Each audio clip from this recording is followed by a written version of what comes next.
मतलब इसको बर्दाश्त करेंगे। रेलवे बोर्ड ने 2016 में 2020 विजन निकाला। 2020 विजन में क्या कहा उसने, 2020 के बाद हम 8 घंटा ड्यूटी कर देंगे। क्या हुआ उसका, 5 साल हो गए, वैकेंसी कम है। वैकेंसी कम क्यों है 5 साल से, 8 साल से वैकेंसी कम क्यों है? आप भरोगे नहीं, उसका लोड हम पर दोगे। हमारा स्वास्थ्य खराब हो रहा है। हर एक साल हर डिवीजन से 5-10 लोग डिकेटराइज होके जा रहे हैं। किसी का किडनी खराब हो रहा है, किसी को हार्ट अटैक आ रहा है। क्या है ये? सीधा मर्डर है, अटेम्प्ट टू मर्डर है। हमें मारने की साजिश चल रही है। या तो आप नौकरी छोड़ दो, या तो आप बीमार पड़ के घर चले जाओ। ये साजिश है और उनको पैसेंजर से कुछ मतलब नहीं है। और ये सीधा निजीकरण की तरफ जा रहा है। निजीकरण में क्या करवाएंगे, हमें उससे मतलब नहीं है। हमें आज ड्यूटी आवर्स के लिए लड़ना है। हमारा जो संवैधानिक अधिकार है उसको हम लेंगे। किसी भी परिस्थिति में उस लाइन को हम नहीं पार करेंगे। हम सेफ गाड़ी चलाएंगे। पैसेंजर को हमने शपथ खाया है कि जो भी रेल यात्री है उसको सुरक्षित गंतव्य तक पहुंचाना। यही शपथ खाई है ना हमने। हम उस शपथ का पालन करेंगे। हम 9 घंटे ड्यूटी करेंगे।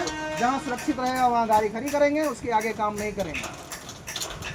गाड़ी रुकने से हमें मालूम है कि अर्थव्यवस्था पे नुकसान होगा, रेलवे का फाइनेंशियल लॉस होगा, होने दीजिए। लेकिन उससे ज़्यादा इंपॉर्टेंट हमें रेल यात्री का जान है। हम उसकी जान नहीं लेंगे। ये ज़रूरी नहीं है कि हम मालगाड़ी काम करते हैं तो मालगाड़ी में पैसेंजर की जान नहीं जाती है। मालगाड़ी में स्पीड करेंगे, हम पैसेंजर से टकराएंगे, जो कि हुआ है। अभी हाल के कहानी में 3 गाड़ी टकराई थी, मालगाड़ी भी थी। मालगाड़ी का था ना स्पीड वो।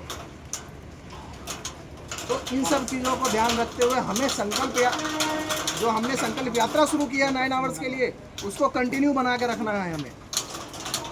और ये अधिकारी एडीआरएम तक कल एक आया है, अपील का जवाब आया है। एडीआरएम ने ये लिख दिया उसमें कि आपसे 12 घंटे तक काम लिया जा सकता है। कौन सा कानून पढ़े हैं ये लोग, कौन से संविधान पढ़े हैं पता नहीं। इनको नियम कानून से कोई मतलब नहीं है। जितने भी रूल हैं, जितने भी नियम हैं, उनको पोटली में बांध के ऊपर रख दिया गया है।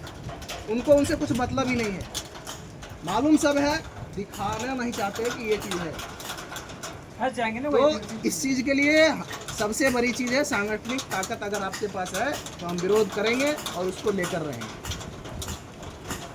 हम अपनी नौकरी, अपने जीवन के साथ खिलवाड़ नहीं कर सकते।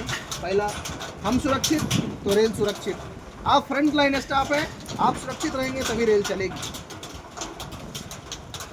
एक लोको पायलट ही ऐसा कैडर है जो गाड़ी को जब चाहे वहाँ रोक सकता है, जब चाहे चला सकता है। तो ये ताकत आपको समझनी पड़ेगी। पावर ऑफ थ्रॉटल जो है वो हमारे पास है।